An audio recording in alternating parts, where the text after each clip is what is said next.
Hey everybody, my name is Ethan Pinfold and this is part one of my 1952 Willys Jeep restoration.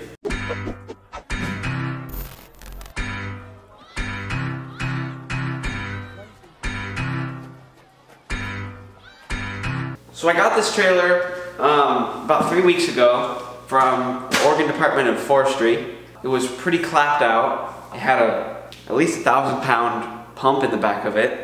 And this is as far as we've gotten so far. I'll show you around a little bit, and then I'll let voiceover Ethan take over the rest of the video describing how I've gotten to this point. Back here was cut up from the original. I know there's no tailgate on the original, but it was all cut up and it was made halfway so that the pump hose could stick out. And we wanted to integrate a tailgate on this thing so I could actually use it. So this is what these pillars are for here. And this is the tailgate right here. We also built that. It's the heaviest damn tailgate I've ever picked up in my life. It's made out of just sheet metal on both sides, pipe. It has a whole frame in the inside of it, you can see here. Just last night, I ossoed the floor, which is also a rust converter. I don't really know how it works, but all this right here was super red and super rusty, and now it's all nice and black, easily a paintable surface now. So also is a beautiful product that helps with things like this. This floor looks way better now. I guess this weekend I've reinforced the frame. I added a bunch of extra pillars to the frame, and soon we're gonna flip the thing over, and I'm gonna put stitching all on it so the floor is a lot more solid and weld the floor to the frame. We just need to undercoat the bottom side, paint the outside, some nice military sand and green mixture of a color, and then rhino line the inside. And I have the rhino line right over here. Raptor Tough protective coating and a gun for it. I think we have all the stuff we need. We're just waiting on some parts for the axle to come in, like bearings and shackles, shackle hangers and stuff. When we took the fenders off, we realized that there was quite a few cracks in them and that had been brazed since they're such old fixes, and that the fenders were just too toasted. So we decided that we'd pick up some newer fenders and cut them a little bit to fit, and we're just going to use them because they're perfect, and then we don't have to do all the work on the fenders as well. Kind of cheating, but whatever. Hey everybody, this is voiceover Ethan. I'm just here to talk about the whole restoration process in full. Here are some pictures of the trailer when we first got it. Right after we brought it home from the Oregon Department of Forestry. Had a big pump in it. You see that pump in the back. And the floor is super greasy because of the engine, but that was kind of a good thing because it helped prevent rust. Here's Dad blowing all the bolts off, all the weird brackets and stuff that was on it that we didn't want with a torch. And we blew off the bolts that held the pump down to the trailer and pulled it up with a tractor. Worked out really well.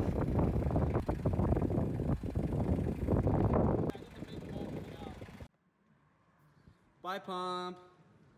So now you can see the real damage here. There's tons of holes in the floor, not from rust, but just from like torches and stuff. There's only a couple tiny holes from rust and all the grease and stuff. So it pressure washed out the bed of the trailer. You'll see all the stress and stuff that the big heavy pump put on the trailer over the years. Then we disconnected the axle from its housings, and these are the C-shackles that we are cleaning up. I think we ended up ordering new ones, but they haven't come in the mail yet. This is the axle. Actually a pretty beefy axle for the size of this trailer. It's a pretty small trailer, pretty big axle, which I'm pretty pleased with. The leaf springs look to be in pretty good shape. Here's us pulling off the covers off the hubs of the axle. Look at that grime.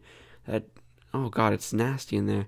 And then we sandblasted the axle shaft and took the brake pads off. We were going to leave them, but then they were a lot wore down than we thought they were. We bought some new brakes too, but they haven't came in the mail yet either. So took those off. And then we bought some Rust-Oleum paint from the hardware store. So the axle now has 2 coats of paint on it. Looks pretty nice. Pretty nice. You can't tell how wavy the floor is from that picture, but that's the pressure washed. Then we flipped the thing over after we got the axle off from under it and started banging on the floor because of how wavy it was, trying to get it as straight as possible. Then I started sandblasting the thing. Sandblasting is pretty painful, but it's pretty awesome, and it works super well. This is all done in like a day, I think. Yeah, you can get a bag of sandblasting of sand, this bag here, for like $38 at Harbor Freight, but you can get them for $5 at Jerry's, so just make the trip to Jerry's.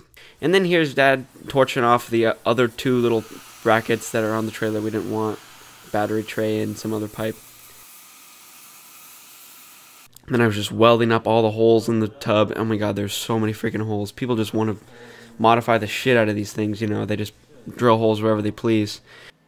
And then we were trying to build a tailgate, so we got a big piece of metal, this big sheet metal here, and we were trying to torch it, but that didn't work out too well, so we ended up plasma cutting it.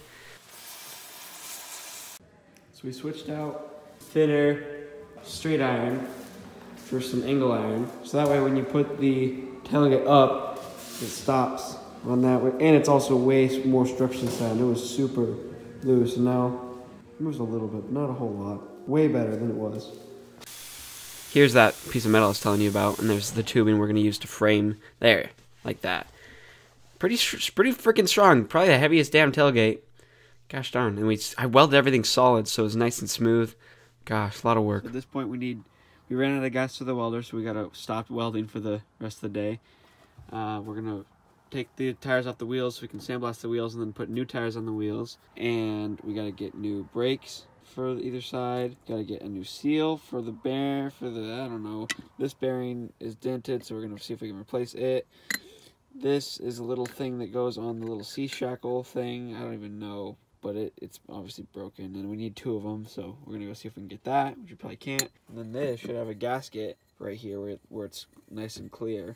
We're trying to make this thing as structurally sound as possible, so we put this angle iron in here, and I drilled holes right here to weld through into the frame down here to make it really strong. This side I haven't done yet. I'll show you how wiggly this thing is. It's not that wiggly, but it's kind of wiggly. It's got a lot of weld here, so it's not that wiggly. But this side, over here, I just welded the shit out of it to the frame, and it just is stouter than a freaking looking good. Sweet. So I welded everything solid because I wanted it to be as strengthy as it could be. Then I ground everything off, you can see here. I'm going to put this strapping right here to make it even stronger. So that's the next welding endeavor. This is the brake in the front that brakes the whole trailer, so you don't have to use blocks or whatever. So I just took that off and I sandblasted every single piece separately, and then got it to work because the keyway wasn't clicking back down, so it wouldn't lock in place. So I got that to work.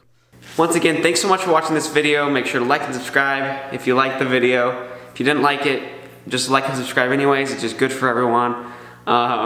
Make sure to comment, tell me more about this trailer. I know it's a 1952, but I don't really know what was going on in 1952. Like, what would it have done? What purposes would it have served in the military? Or were these even in the military? I haven't done any research on it really. I just know that it's a 1952. But yeah, thank you again so much for watching. If you want to see part 2 or 3 or 4, how many parts this series is going to have, stick around. Maybe press the notification bell for more future videos. And I'll see you next time. Bye.